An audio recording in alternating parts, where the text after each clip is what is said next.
fire sign, Aries, Leo, and Sagittarius. Kumusta po kayo guys? Okay, so fire sign, maraming salamat po sa walang sawang pagsubaybay sa ating mga reading. And kung kayo ay bago pa lang sa ating channel, mag-subscribe na po kayo guys.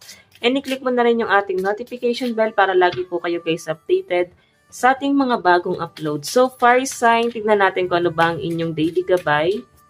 Fire sign, Aries, Leo, and Sagittarius. Gabay po spirit guide. So guys, meron tayong past vistas, expand your horizon. So, parang ang sinasabi nga rito guys, parang kailangan magkaroon ng expansion sa buhay mo. Huwag ka masyadong dumepende sa isang sitwasyon or huwag ka masyadong maging kampante. Kasi ang parang sinasabi sa akin dito, nandun ka sa sitwasyon na parang kailangan mong lumawak.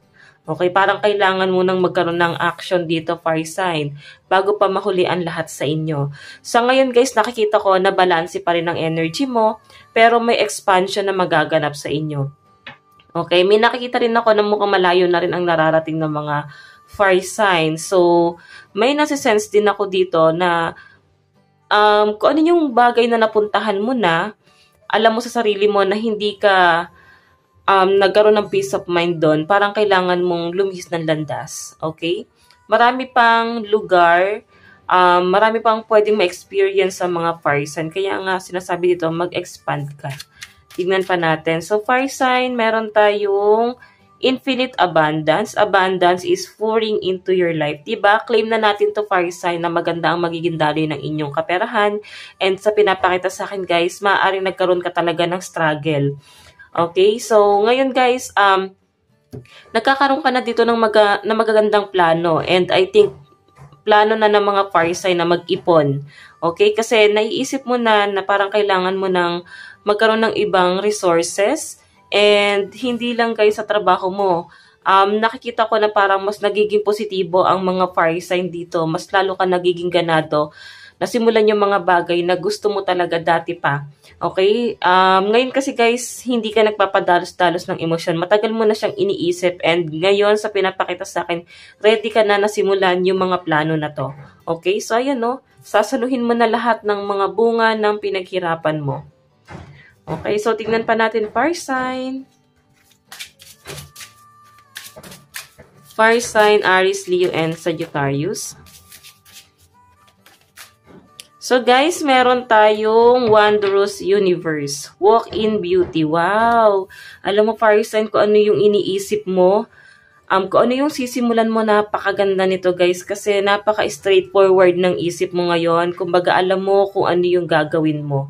And alam mo yung ganito palang kaliit yung iniisip mo, pero lumalawa ka talaga. Okay? Nakikita mo kasi yung magandang mangyayari. Fire sign. And sa pinapakita sa akin guys, nandun ka sa right path. Okay? Ngayon, mas mag-ano ka guys, mas magpo-focus ka sa sarili mo at sa inyong stability. Napakaganda nito fire sign. Okay? So, tignan pa natin guys, ano pang ipapakita sa inyo, additional message. Napakaganda nito guys kasi puro to sa ano mo, sa financial mo. Ngayon, maaaring nagkaroon ng struggle sa finances sa mga fire sign. Maaaring nakafeel ka na parang na-scam. Pwedeng yung pera mo napunta lang sa walang saysay. Ngayon guys, nakakita ko, nababalik lahat ng bagay na nawala sa inyo. Okay? So, tingnan pa natin guys kasi infinite abundance. So, tuloy-tuloy na ulit ang daloy ng pera sa mga fire sign. Okay, so tingnan pa natin.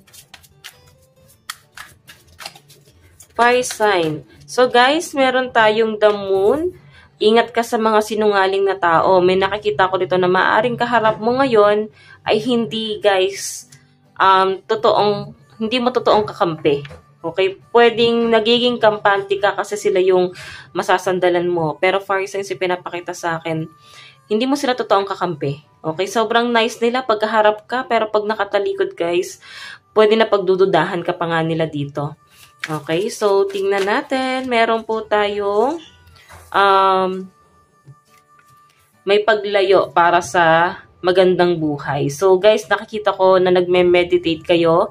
Nakikita ko na pinapakalma mo yung energy mo. Pilit mong inaalis lahat ng mga stress. And napakaganda nito fire sign. Kasi nandun sa point na maaaring makukuha mo yung success mo, lalo na sa paglayo mo sa mga taong sinungaling. Lalo na sa paglayo mo sa mga taong napaka-negative mag-isip. Okay? So, nakakatuwa yung energy guys kasi sobrang focus ka talaga sa yung goal ngayon. So, parang tama na yung pag-happy-happy, parang nagawa mo naman na lahat. Sa ngayon, fire sign, nakikita ko na mas nagkakaroon ka ng direksyon or mas magkakaroon ka pa ng direksyon sa paglayo mo sa problema. Okay? Sa ngayon guys, nakikita ko yung pagiging positibo mo, matagal mong pinag-isipan at matagal mong pinlano yung paghakbang mo. Nandito yung the star sa bottom of the deck natin. Okay? Nakaka-stress lang kasi hindi naman siya guys ganun kadali eh. Hindi naman ganun kadali na simulan yung mga plano natin. Pero ang nakakatuwa, humahakbang ka na. Okay? So, tingnan pa natin guys. Okay.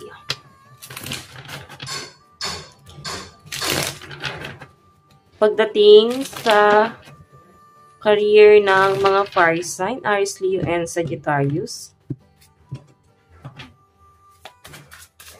Sa career po ng mga fire sign. Okay. Okay. So, fire sign, meron tayong 7 of Swords. Alam mo, may nagnanakaw ng idea mo. Okay? May plano ka sa buhay. Kaya nga sinasabi rito, fire sign, sarilinin mo ang mga plano mo. Kasi yung idea mo, guys, kinukuha ng ibang tao. Maaring hindi mo pa nasisimulan yung plano mo, pero sila guys, dahil na nakaramdam na sila na, aba, okay, maganda yung idea ni fire sign. So, sisimulan ko na to. So, yung mga plano mo guys, nasimulan na ng ibang tao. Okay? May deceit, ayan o.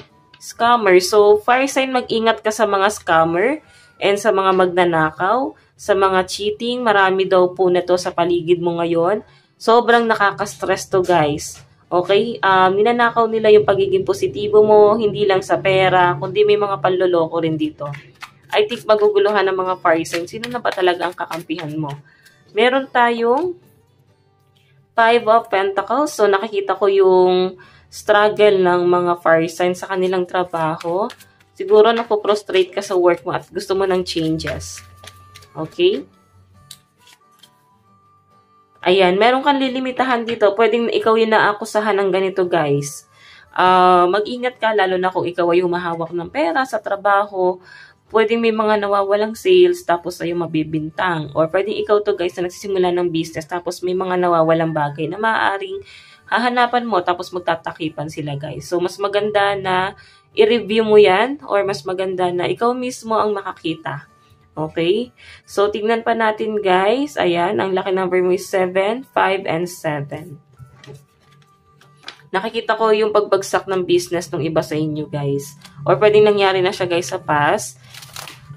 Maaring na ano niya to guys. Parang sinisimulan mo ulit.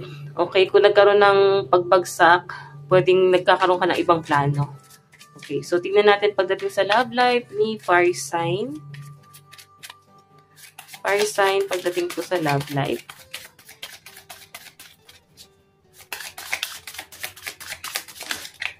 So guys, meron tayong 9 of Pentacles. Meron tayong Knight of Wands. Meron tayong 6 of Wands. So guys, pagdating sa yung love life, nakikita ko na marami kang na-attract. Okay, hindi mo to kailangan kasi maganda yung daloy ng pera sa inyo guys. Yung iba sa inyo fire sign, hindi naman sa mataas ang standard, pero gusto mo talaga sa isang tao yung mas higit sa'yo. Okay, yung may say sa'yo sa buhay. Kasi alam mo sa sarili mo na kaya mo nang tumayo sa sarili mong mga paa.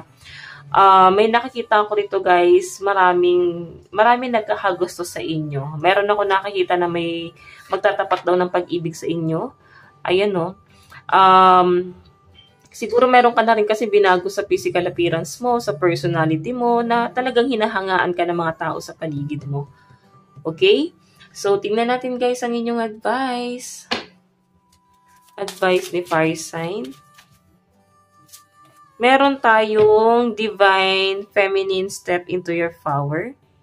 Meron tayong number 13. Ayan no, number 13.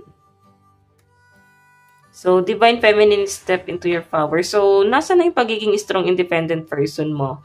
Kasi sa nakikita ko na panghihinaan ka ng loob. Okay, so meron tayong moon, flower, bloom, even if no one is watching. Diba? Hindi mo kailangan parang i-broad yung mga plano mo.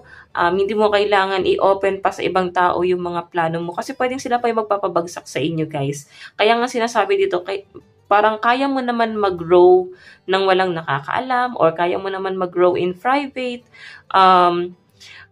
Parang mas maganda na magplano sa sarili, guys. Sa ngayon, guys, kasi hindi naman sa tinuturuan kitang huwag magtiwala sa ibang tao. Pero ang dami kasing betrayal sa paligid mo. Kaya nga sinasabi, tiwala ka muna sa sarili mo. Ngayon lang naman to, guys. Okay? So, fire sign, ito lang naman po ang inyong reading hanggang sa muli. God bless and love you all. Thank you!